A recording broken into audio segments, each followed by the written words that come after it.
Bonjour Louis. Bonjour, Alors, tu es le premier homme à venir parler ici d'acceptation de soi. Merci déjà d'avoir je suis répondu à honoré. l'invitation. Merci.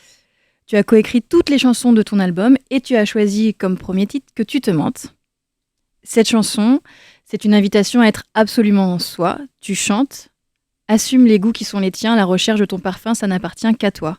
Pourquoi c'était important pour toi que ça soit la première chanson qu'on entende? En fait, je voulais commencer par un sujet fort, mais un peu la particularité de mes musiques, c'est que j'aime bien aborder des sujets assez profonds, mais d'une manière très légère et super accessible. Du coup, pour moi, c'était important de parler de ça, parce que je sais que c'est encore énormément tabou, l'homosexualité, ou en général, il y a plein d'amours qui peuvent pas être vécus. Ça peut être dans plein de milieux différents, à cause de la religion, du coup, de l'orientation sexuelle, etc. Du coup, c'était important pour moi de parler d'amour de cette manière, en fait. Justement, le message que tu revendiques, c'est le droit de s'aimer aux yeux de tous, peu importe le regard des autres. C'est ça, exactement. Tu l'as dit, avec le son pop, ça apporte de la fraîcheur. J'ai l'impression que toi, tu as vraiment fait de ta faiblesse ta force. C'est ça, en fait. Je trouve que nos faiblesses, en fait, c'est vraiment des forces. Et j'apprends à les retourner, en fait, pour apporter un petit peu mon identité et tout ce qui est personnel en moi, en fait. Enfant, on te reprochait d'être trop délicat, trop féminin.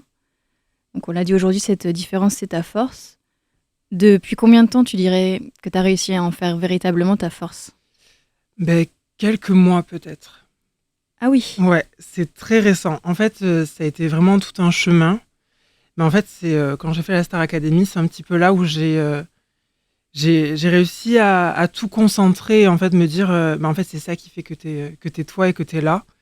Et, euh, et c'est ça un peu qui m'a motivée en fait encore plus à faire cet album, à commencer à vraiment faire mes musiques, etc. C'est ça, je pense, qui m'a motivée, ouais. ça veut dire qu'avant de faire la Star Academy, tu n'y vas pas en ayant cette force-là?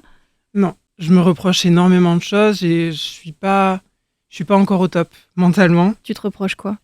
J'ai l'impression de pas être assez en fait, de pas être assez bon, de pas être. C'est vraiment ça en fait. J'ai l'impression que je suis pas assez. Je sais Mais pas tu comment aurais pu expliquer. prendre un risque, enfin le risque que ça soit encore plus douloureux en t'exposant dans une émission Ah, avec je autant suis assez d'audience. extrême, très drama. Donc j'avais besoin en fait de me prouver à moi-même et je sentais en fait au fond de moi que c'était par là que je devais passer en fait pour le mieux. Tu as un peu parlé de ta scolarité, C'est de ton ça. enfance, qui était compliquée. Tu étais victime de harcèlement scolaire, Mhm. d'homophobie. On t'a finalement sexualisé très jeune, même avant sûrement que tu aies conscience de ce qu'est la Oui, sexualité. totalement, totalement. Comment tu l'as vécu à l'époque? Ça a été, en fait, ça a été très progressif et ça a toujours été un peu là. Donc ça a été directement un petit peu inconsciemment normal. Tu te rappelles de l'âge où tu t'es dit c'est comme ça, enfin, du souvenir, des premiers souvenirs? Non, même pas en fait. C'est arrivé très rapidement, mais ça a été progressif. En fait, au début, c'était des remarques sur t'es pas un garçon, t'es une fille, et après ça a tourné sur des insultes, et après ça a été crescendo en fait avec l'âge tout simplement. Mais il n'y a pas eu de moment où je me rappelle. Enfin, je me rappelle que tout petit, il y avait rien, mais je me rappelle pas le déclenchement en fait. On a l'impression que tu as accepté ça, quoi. Au final, comme si c'était normal. C'est pas normal, mais malheureusement, pour me protéger moi-même, j'ai dû faire m'auto-persuader en fait que c'était normal. Je pense que c'était un peu un moyen de survivre, de me dire c'est comme ça va passer et un jour ça disparaîtra quoi. Ça veut dire que tu quittes ta maison le matin avec une famille unie, où tout se passe bien, et que tu sais que tu vas arriver à l'école et que là, tu vas être mis à l'écart. Exactement. Ça, tu cherchais pas à lutter contre ça.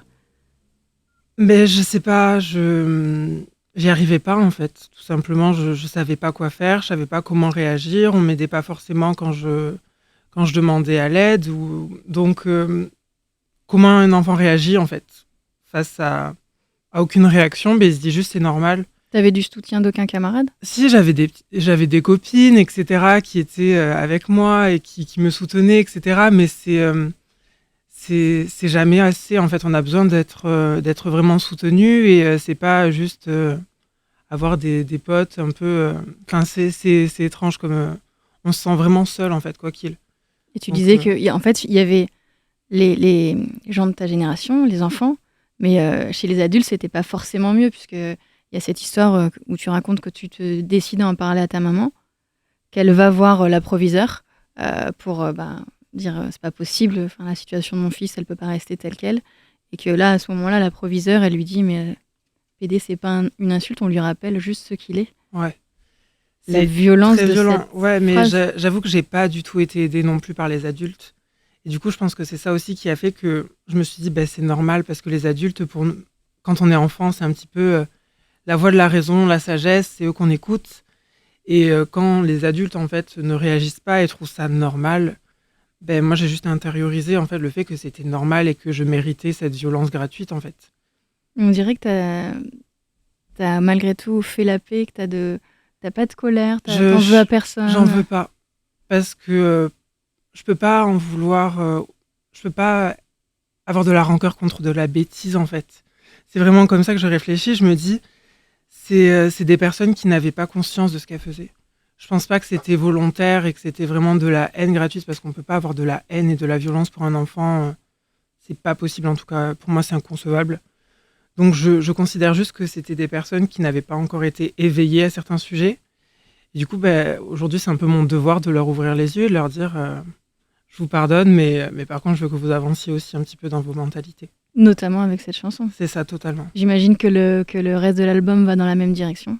Ben, c'est un album qui parle de moi avant tout. Donc, ce qui me ressemble, enfin, ce qui est le plus proche de moi, c'est toute cette évolution, en fait, cette confiance que j'ai pris petit à petit, qui des fois s'écroule et T'as repart. quand même des moments où tu doutes Ouais, à nouveau. je suis très complexée, je suis quelqu'un de très très complexé, mais aujourd'hui, le regard des gens n'a plus trop d'impact sur moi. C'est plus le regard que j'ai sur moi-même. T'es très exigeant C'est alors. ça. Je suis très très exigeant. Je me mets énormément la pression, mais, mais les autres ne peuvent plus forcément, enfin certains que je choisis, ma famille, etc., des gens très très proches. Mais aujourd'hui, j'arrive à avoir du recul, etc., et à considérer que certains avis. Et comme je disais, ça parle de moi et ça parle de cette évolution. Donc, Mais qui est extrêmement récente en fait, puisque c'est vraiment le moment où tu entres à la Star Academy où il y a cette évolution. mais je me rends compte aussi que c'est un travail qui a été fait en amont et que c'est petit à petit, en fait, c'est toutes ces années en fait de souffrance qui ont amené aussi beaucoup de réflexion et qui ont permis en fait ce déclenchement au moment de la Star Academy. Je pense vraiment que c'est ça. Parce que tu avais travaillé avant, ça a été C'est l'élément qui t'a permis de Totalement. passer l'étape suivante. Tu dis que tu as encore des complexes, ils sont de quel ordre? C'est au niveau de la qualité de ton travail?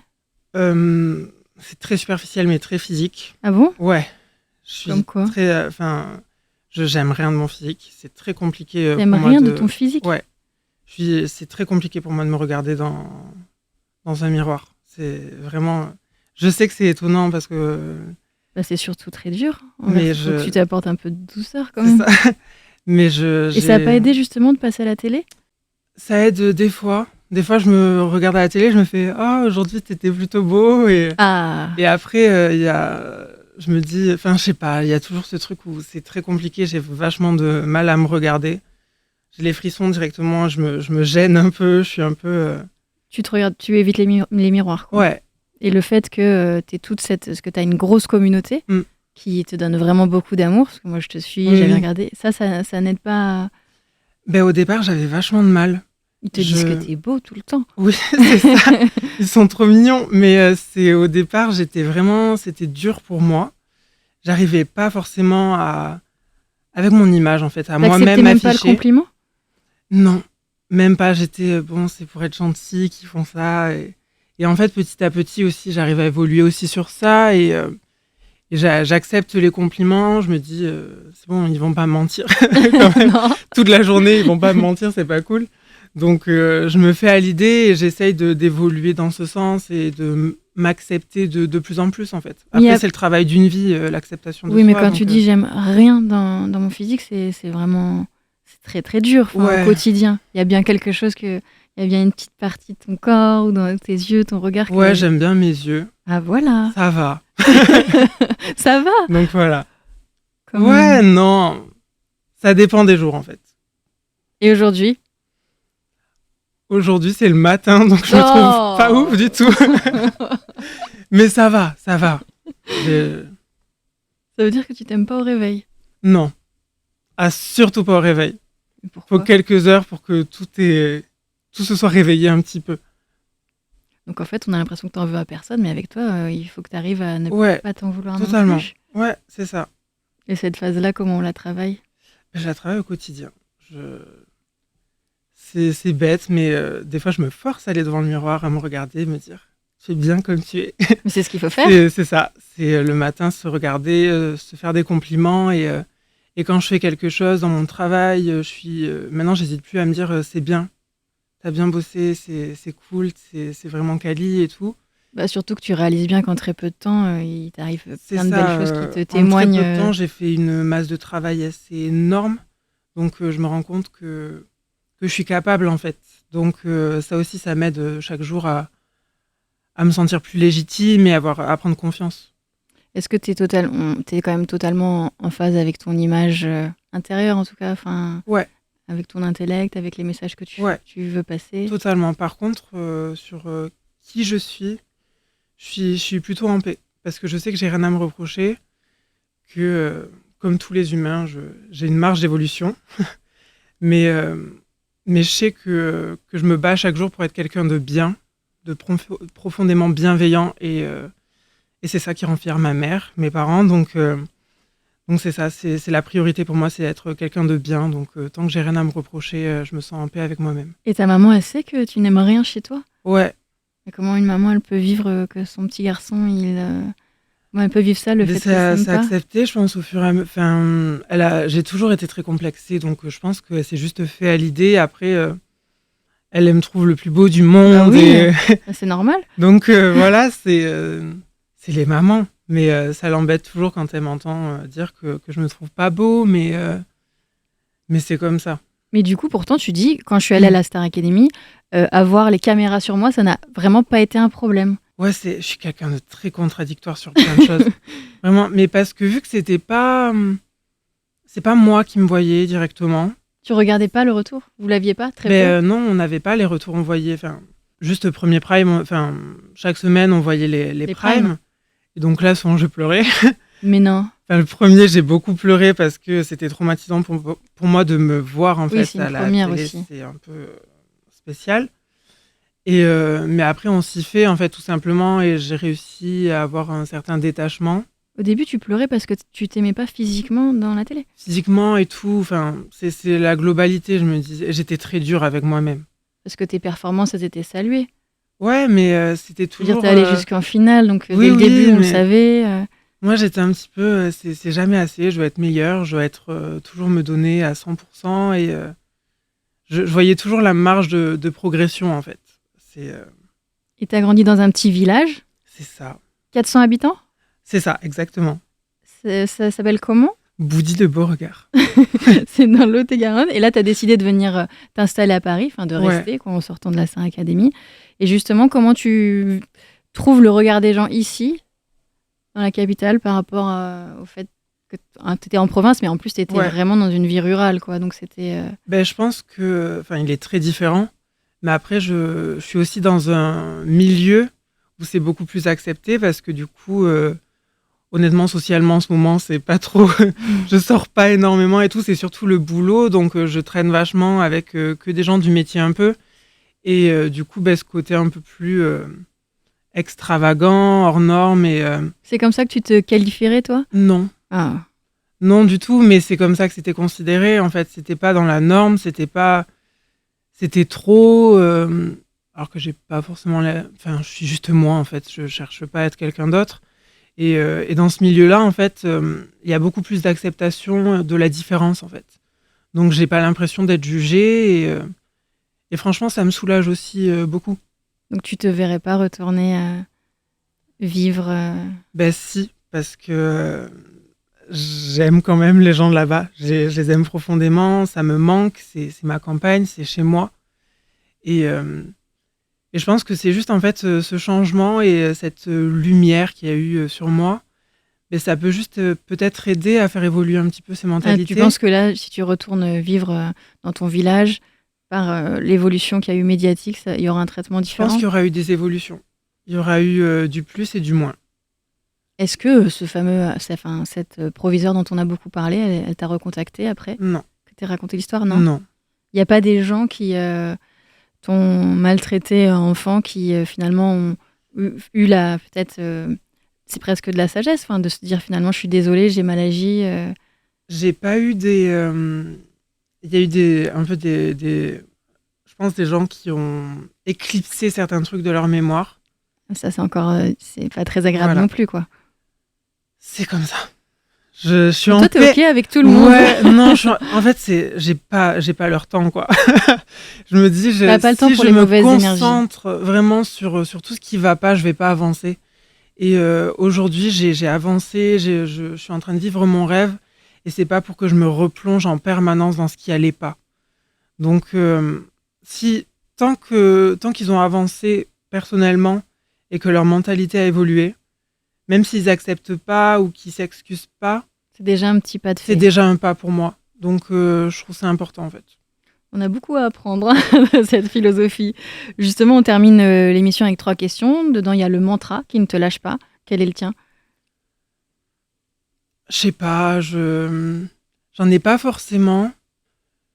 Juste, je me bats pour être une bonne personne et je donne à chaque fois le maximum.